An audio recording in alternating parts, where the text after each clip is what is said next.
Comenzamos con la segunda parte del análisis de la unidad 4, en donde, continuando con los supuestos especiales previstos a los que se aplica el artículo 1757, es decir, las responsabilidades producidas por el hecho de las cosas y de ciertas actividades riesgosas, vamos a ver ahora la situación de los daños causados por la circulación de vehículos, haciendo la aclaración que debe tenerse presente el vocablo circulación. En realidad debe ser equiparado al concepto de movimiento, y no es imprescindible que la cosa se esté desplazando para que produzca daño, como sería la situación que me parece antes hemos mencionado en la primera parte del desarrollo de esta unidad, el vehículo, por ejemplo, mal estacionado. Lo cierto es que el artículo 1769 es el que menciona los daños causados por la circulación de vehículos, y al determinar el concepto de vehículos debemos recurrir obviamente a la Ley Nacional de Tránsito, la 24449, que habla de automóviles, camiones, tractores, camionetas rurales, jeep, furgones de reparto, ómnibus, microbuses, etcétera, etcétera, etcétera. Bueno, una de las omisiones, por ejemplo, es la bicicleta. La pregunta es si una bicicleta sin frenos ni luces es considerado, ¿verdad?, un vehículo o no. Bien, los accidentes de tránsito son en realidad una problemática creciente. El 1769 establece el principio general que los artículos referidos a las responsabilidades derivadas de la intervención de las cosas se aplican a los daños causados por la circulación de automóviles. Para estas situaciones, el Código de Vélez utilizaba el artículo 1103, es decir, el segundo párrafo del artículo 1113, en los supuestos de daños causados con las cosas, el dueño o el guardián, para eximirse de responsabilidad, debe demostrar que de su parte no hubo culpa, pero si el daño hubiera sido causado por el riesgo o vicio de la cosa, solo se eximirá total o parcialmente de responsabilidad, acreditando la culpa de la víctima o de un tercero por el cual no debe responder. Si la cosa hubiera sido utilizada en contra de la voluntad expresa o presunta del dueño o del guardián, no es responsable. Bien, la Ley Nacional de Tránsito es en cierta medida, ¿verdad?, la que regula el tránsito en la República Argentina, como es obvio, y se aplica también como legislación provincial a las provincias que se hubieran adherido. No están adheridas a la Ley Nacional de Tránsito las provincias de Buenos Aires, Santa Fe, Mendoza, y si no recuerdo mal, la provincia de San Luis. Solo adhiere, en el caso de Mendoza, perdón, solo adhiere a la creación de la Agencia Nacional de Seguridad. El artículo 1 de la ley 24449, cuando habla del ámbito de aplicación, dice que la ley y sus normas reglamentarias regulan el uso en la vía pública y son de aplicación a la circulación de personas, animales y vehículos terrestres en la vía pública y a las actividades vinculadas con el transporte, los vehículos, las personas, las concesiones viales, la estructura vial y el medio ambiente en cuanto fueran con causa del tránsito. Quedan excluidos, obviamente, los ferrocarriles, porque si bien hay movilidad, no existe la dirección que tienen, por ejemplo, los automotores. Bueno, ámbito de aplicación del 1769. Primero, la determinación de que vehículo es un medio de transporte de personas o de cosas y comprende todo lo traccionado, es decir, aquellos elementos, aquellas cosas traccionadas por la fuerza humana, como así también por otras energías o mecanismos, es decir, los automotores. u otros mecanismos, como pasaría, por ejemplo, con las bicicletas. El 1769 permite englobar en el régimen de la responsabilidad objetiva por los hechos de las cosas o de las actividades riesgosas a todos los hechos dañosos en el marco de la circulación de vehículos, cualquiera sea su naturaleza. La ley acá no distingue ni remite a una normativa específica. En contra de esta postura aparece el doctor Alferillo, quien sostiene que debe adecuarse o acudirse a la ley de tránsito para determinar si una cosa es o no vehículo. Las responsabilidades del conductor del vehículo vienen determinadas por un factor objetivo de atribución de la responsabilidad, sea que se trate del riesgo o del vicio de la cosa. Sería la situación, por ejemplo, de los defectos que pueda tener la cosa, mal funcionamiento de freno, o los vicios propios de la cosa, o que sea su presencia riesgosa o circular en la vía pública, aunque ya de por sí hoy, ¿no es cierto?, circular en la vía pública es una actividad riesgosa. Debe descartarse, y esto es importante, toda referencia de la culpabilidad, dado que el criterio del artículo 1769 determina explícitamente el carácter objetivo de la responsabilidad de quien conduce, quien conduciendo produce eventos dañosos con automotores o vehículos. Bien, responsabilidad del dueño y el guardián. Cuando se trata de cosas no registrables, recuerden que habíamos hablado de las cosas muebles, ¿no es cierto? Y hablábamos dentro de las cosas muebles, de aquellas cosas muebles no registrables. El dueño del vehículo, la titularidad está determinada justamente por las reglas generales del dominio de las cosas muebles. Es decir, en este caso, la factura de compra, la posesión, determina la propiedad de la cosa. En tanto que si se trata de automotores, la cuestión se rige por el decreto 6582, que es del año 58 y es el que crea u ordena, ¿no es cierto?, legisla el sistema de registración de automotores en la República Argentina, que es de carácter constitutivo. Las situaciones especiales que se plantearían entonces vienen determinadas cuando se ha hecho la denuncia de venta, es decir, mientras no se inscriba la transferencia, el transmitente civil será civilmente responsable por los daños y perjuicios que se produzcan con el automotor en su carácter de dueño de la cosa. No obstante, si con anterioridad al hecho que motiva la responsabilidad se hubiera comunicado al registro que hizo la tradición del automotor, se reputará que el adquirente o quienes en este último hubiesen recibido el uso, la tenencia o la posesión de aquel, revisten con relación al transmitente el carácter de terceros por quien no deben responder y que el automotor ha sido utilizado en contra de su voluntad.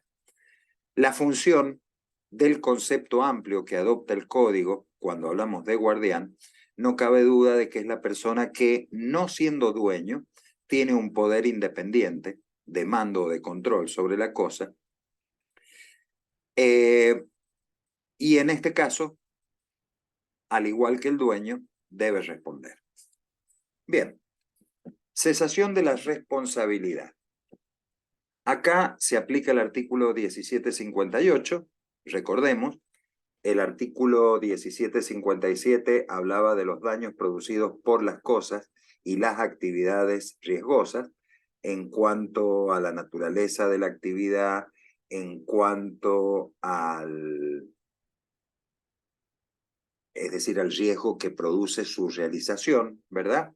Y entonces, cuando nosotros hablamos del 1758, habla justamente de que toda persona, que era la expresión que utilizaba el 1757, ahora se lo traduce con las expresiones dueño o guardián. Con lo que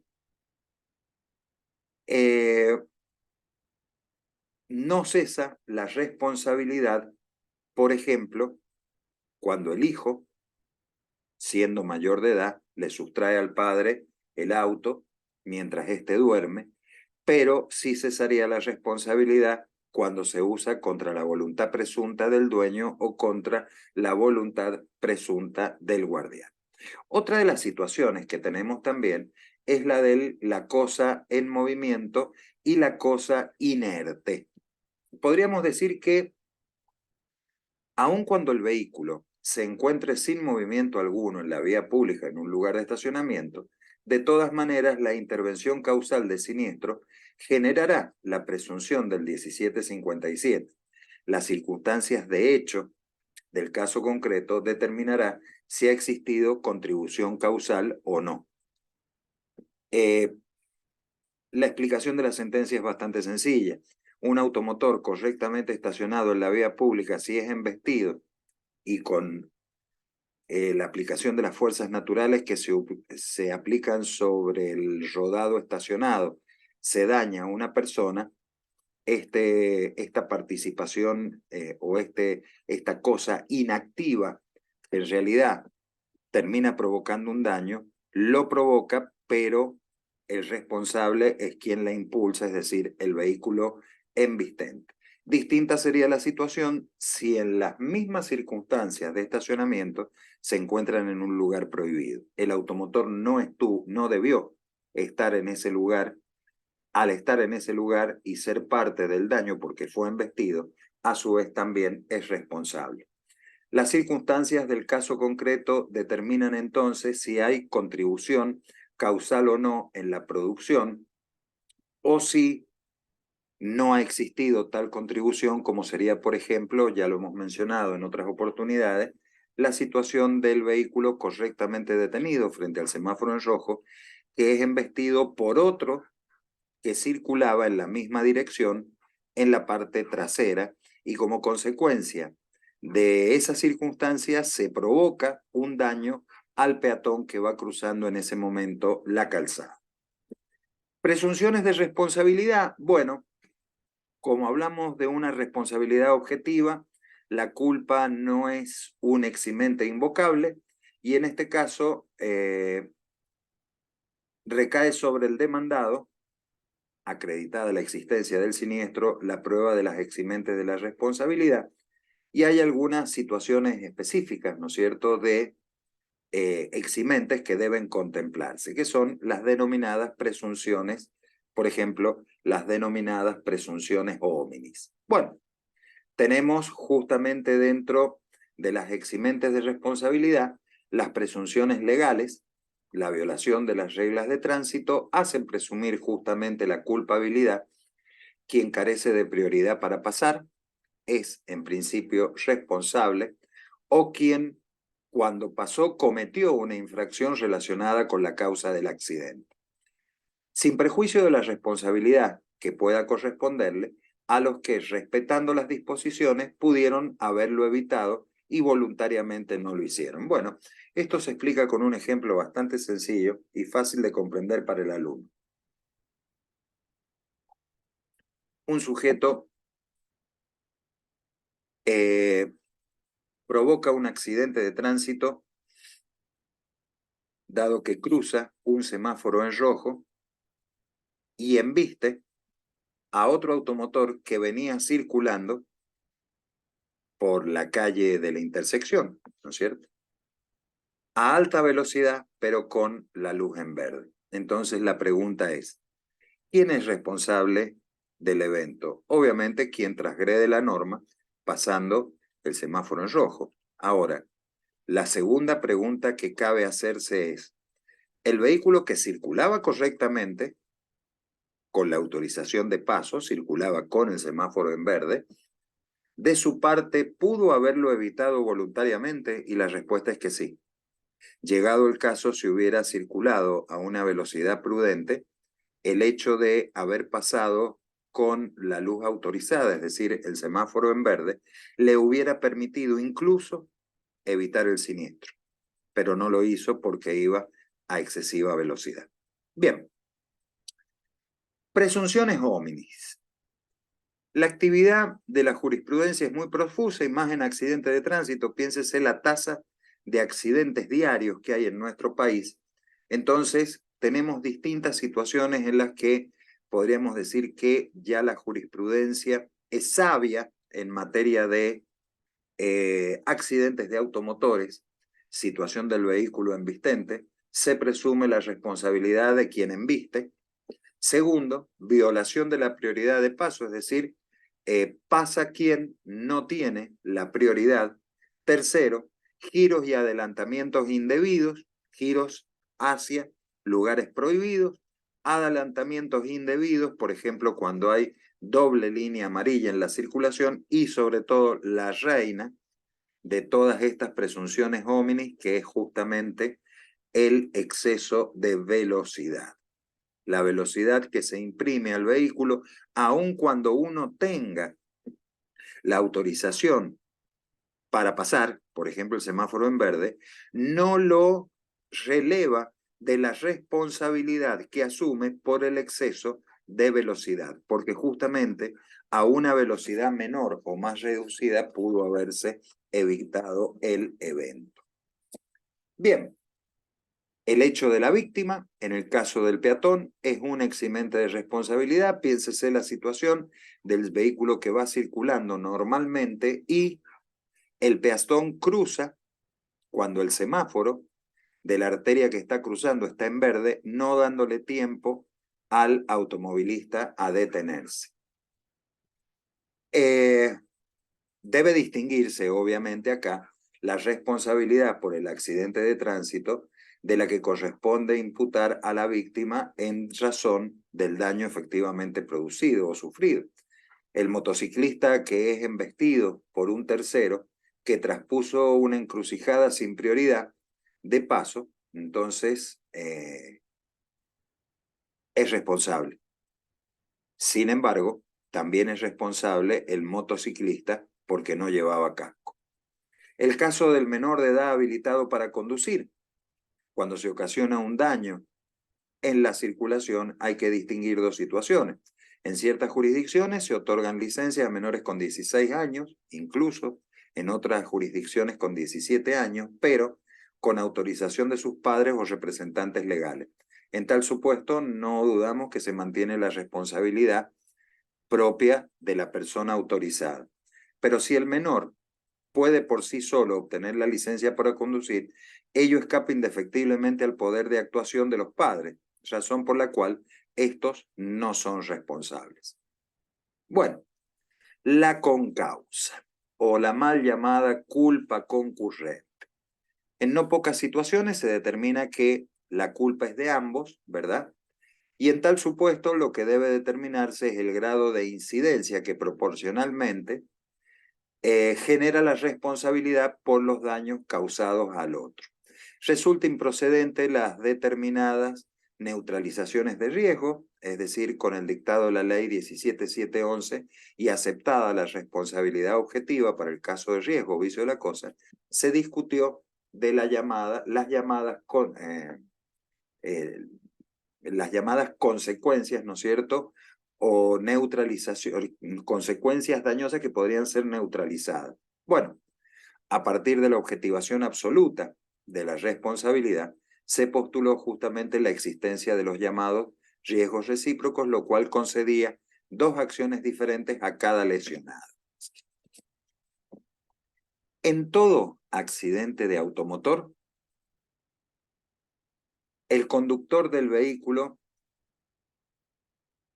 o sea, se pueden desprender responsabilidades. La del conductor del vehículo, que ha de apreciarse a tenor de lo dispuesto en el artículo 1724, la del principal o patrón del conductor del vehículo, que en este caso tiene una responsabilidad objetiva, y la del propietario o guardián del vehículo y la de la compañía de seguros. Supuestos especialmente previstos. Bueno, tenemos primero la situación de la responsabilidad del transportista y después la situación de las profesiones liberales, como elementos, ¿no es cierto?, a resaltar en esta casuística. En cuanto a la responsabilidad del transportista, el artículo 1286 establece que esta es por los daños a las personas transportadas y está sujeto a lo dispuesto en el 1757, es decir, los daños derivados por el hecho de las cosas. Y en cuanto a las profesiones liberales, está sujeta a las reglas de las obligaciones de hacer, donde la responsabilidad es subjetiva a no ser que se preste con cosas y en este caso el daño que se cause es derivado del vicio de las cosas con las que se ha empleado la prestación del servicio, en cuyo caso hablaríamos de una responsabilidad objetiva. Bien, daños causados por actividades riesgosas. Toda persona responde por el daño causado por, ahora vemos, las actividades que sean riesgosas o peligrosas por su naturaleza, por los medios empleados o por las circunstancias de su realización. Podríamos decir que acá el código hace una enumeración descriptiva de las actividades humanas que pueden considerarse riesgosas por su naturaleza, la naturaleza riesgosa, por los medios empleados para esa actividad que pueden ser riesgosos o por las circunstancias de su realización.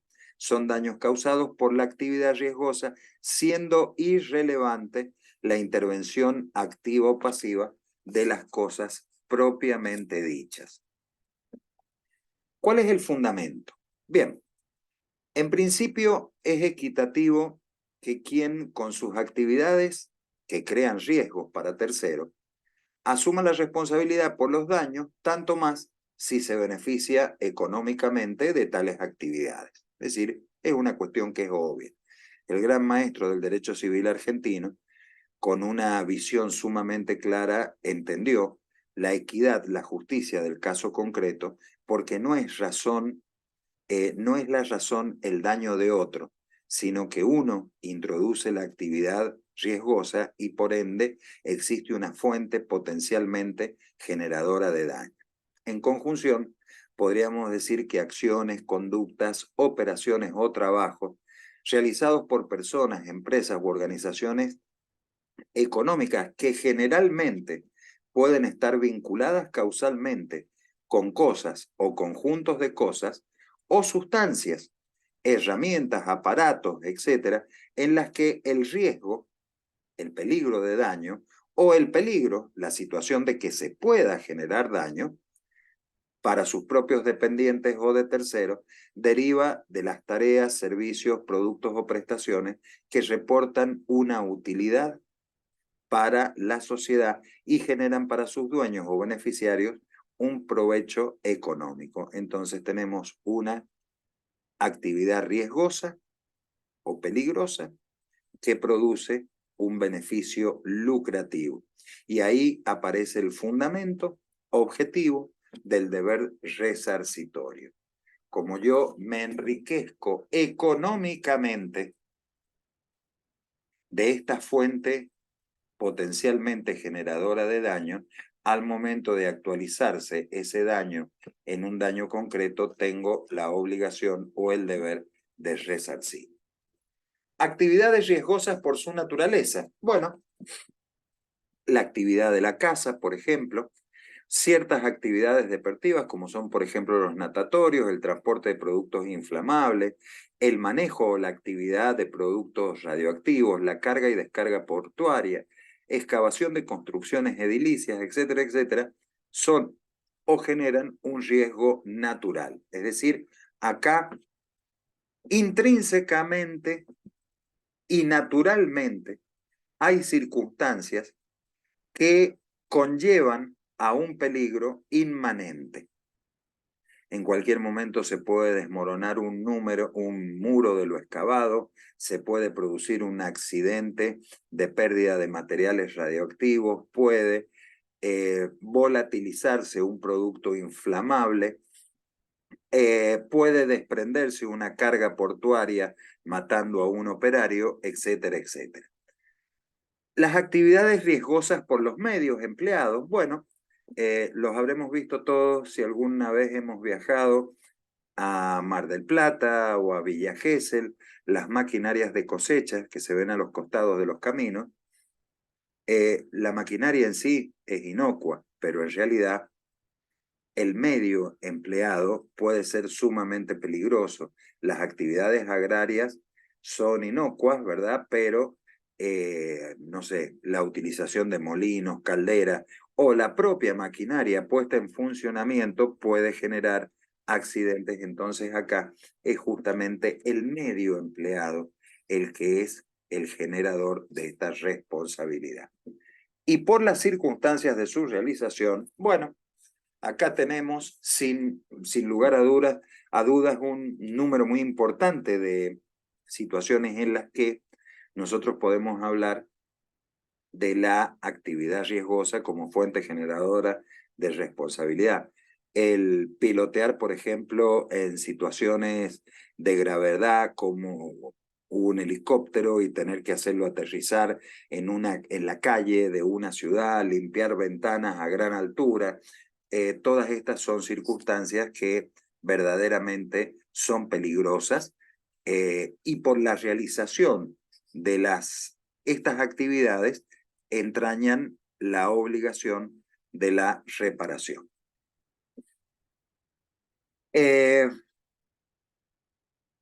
Por ejemplo, la actividad de cortar el suministro eléctrico a quienes no abonan el suministro puede ser una actividad riesgosa. Ya tenemos un caso de jurisprudencia. Después, el factor objetivo es consecuencia de esto que hemos estado hablando antes, y podríamos decir que la novedad, que lo anticipé cuando empezábamos a hablar de este tema, era la descripción que se hace en el código del tipo de actividad riesgosa, sea por su naturaleza, por los medios empleados, por las circunstancias de su realización. Bueno, el concepto de actividad riesgosa, más allá de que en la parte inferior ustedes tienen las tres situaciones descritas, la actividad riesgosa por su naturaleza, la actividad riesgosa por las circunstancias de su realización y por los medios empleados, más allá de eso, que pueden leer los conceptos para tener bien en claro cuál sería cada una de estas circunstancias, hay que recordar que la actividad riesgosa supera la exigencia de una cosa para la configuración de la responsabilidad objetiva. En realidad, debemos tener presente que el concepto de actividad aparece ligado al concepto de empresa y el beneficio económico.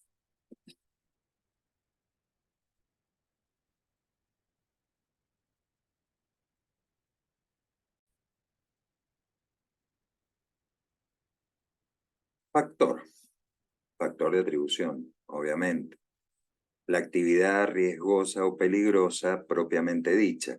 Es decir, acá tenemos una conjunción, un combo de conductas, operaciones, trabajos desarrollados por una persona, una empresa, organización económica, vinculadas causalmente, por ejemplo, con cosas como son maquinarias, herramientas, aparatos, establecimientos de explotaciones, en las que el riesgo, que es la inminencia de daño o el peligro, la situación de que se pueda generar un daño para sus propios dependientes o terceros, deriva de las tareas que se están realizando. En la actividad riesgosa, la legitimación pasiva más amplia es más amplia que en el riesgo creado, porque no involucra al dueño o guardián, sino a quien realiza, se sirve u obtiene un provecho de ellas.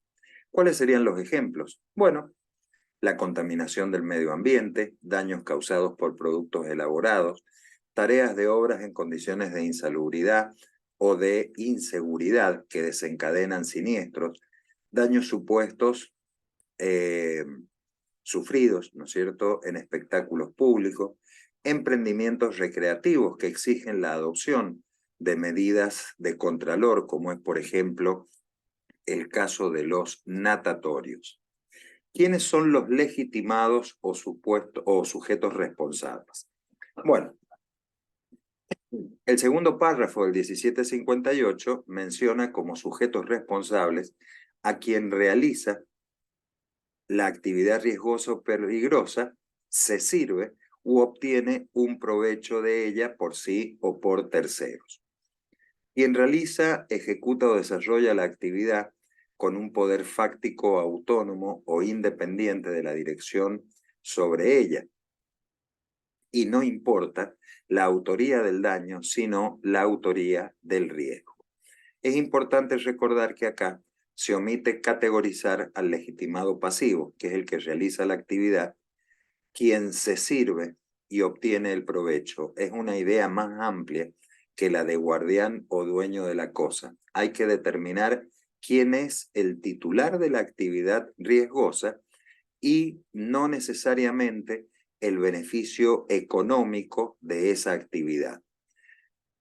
Acá el fundamento es justamente el del riesgo creado. Actividades profesionales, ¿son riesgosas? Bueno, acá tenemos la actividad del profesional liberal, no está comprendida dentro de las actividades riesgosas previstas en el artículo 1757, ¿verdad? Tenemos dos situaciones que se mencionan gráficamente en la imagen central. Abogado y médico responden, tienen obligaciones de medio y obviamente la obligación que genera su responsabilidad es de medio y el factor de atribución es subjetivo. Existe una regulación especial que prevalece sobre la regulación general, ya que, por ejemplo, la responsabilidad de productos elaborados, daños al consumidor, etcétera, etcétera, el código actúa entonces como una norma de remisión para aquellas cuestiones que no estén expresamente previstas. Muy bien, eximentes de responsabilidad.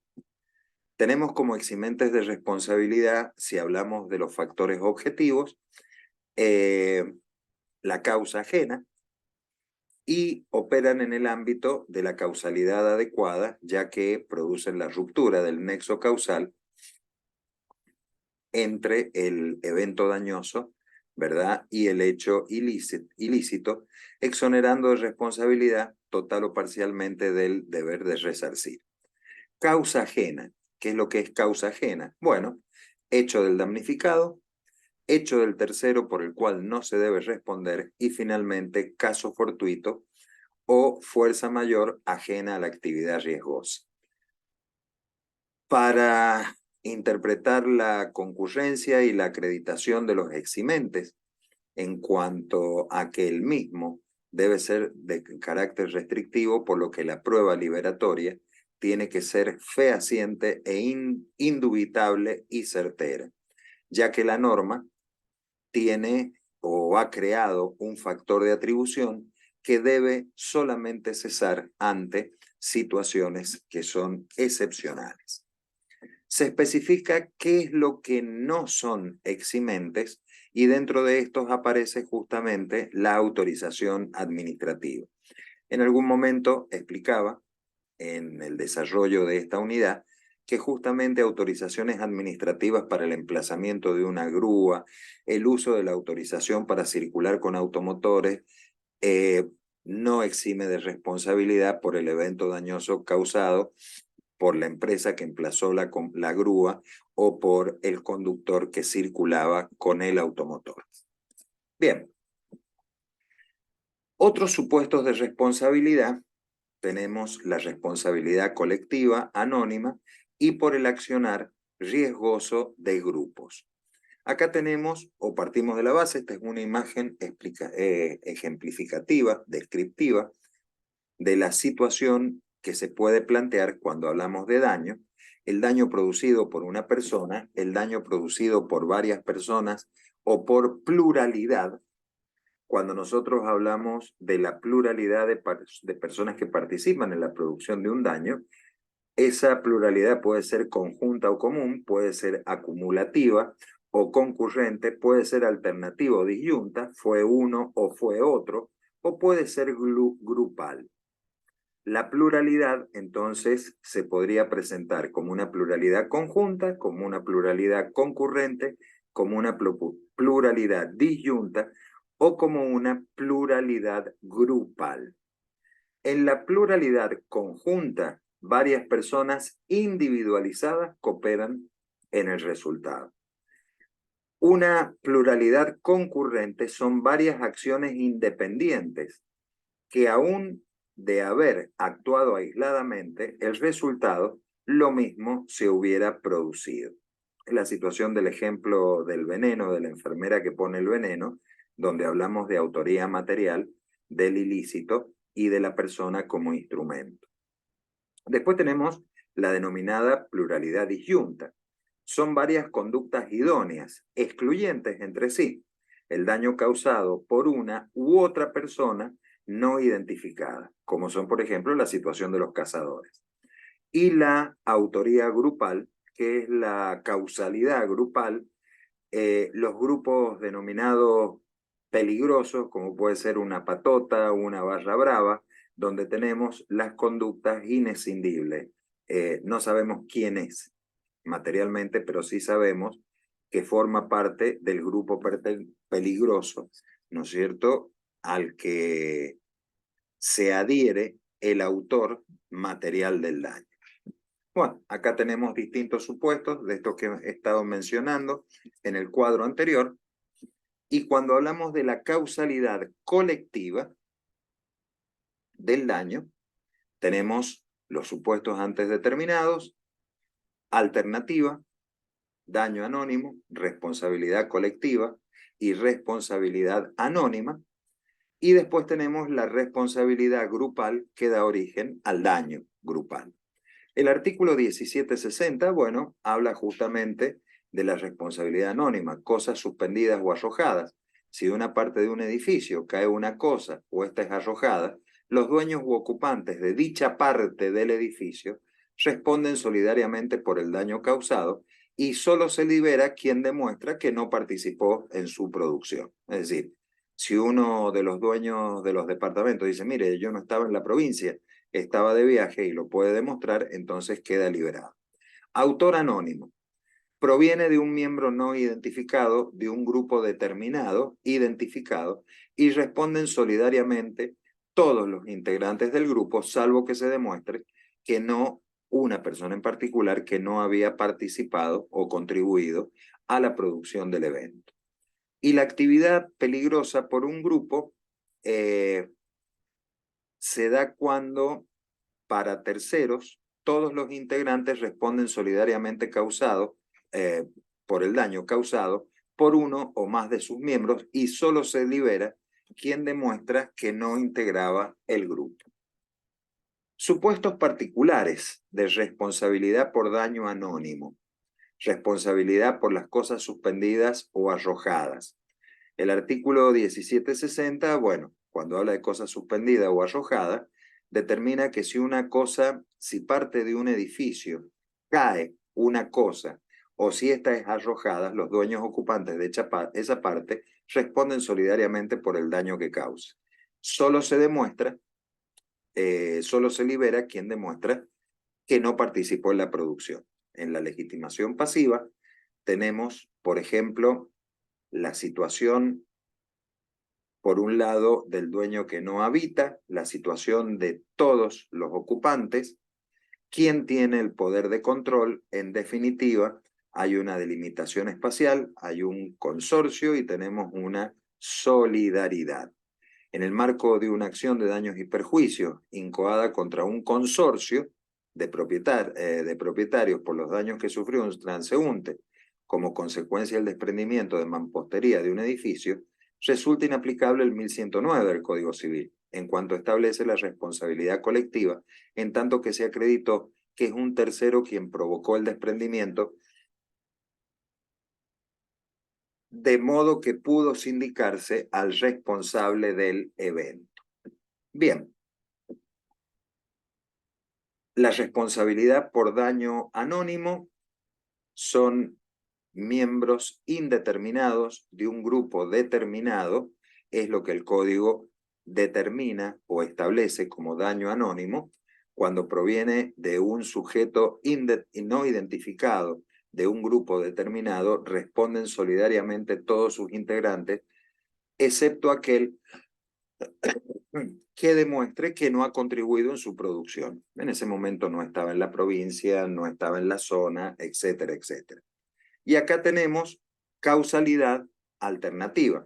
El daño causado por una o más personas no identificadas dentro del grupo determinado, la situación del autor anónimo no individualizado, autor conocido no se le aplica la norma, obviamente, porque en este caso, perdón, en este caso, ¿no es cierto?, no podemos hablar de la existencia de autor anónimo. La acción u omisión en la participación relevante o solo la apta causalmente, el daño causado debe ser resultado probable de una acción individual, de una persona o más personas dentro de un grupo determinado.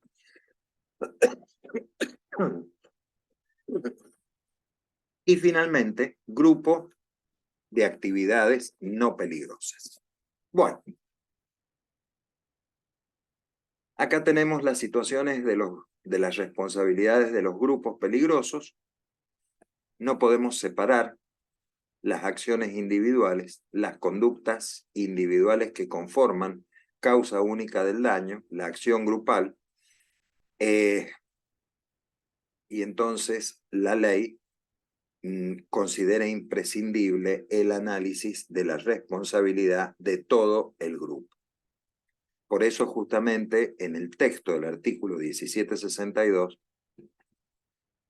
dice que si el grupo realiza una actividad peligrosa para terceros, todos sus integrantes responden solidariamente por el daño causado por uno o más de sus miembros, y solamente se libera quien demuestra que no integraba el grupo.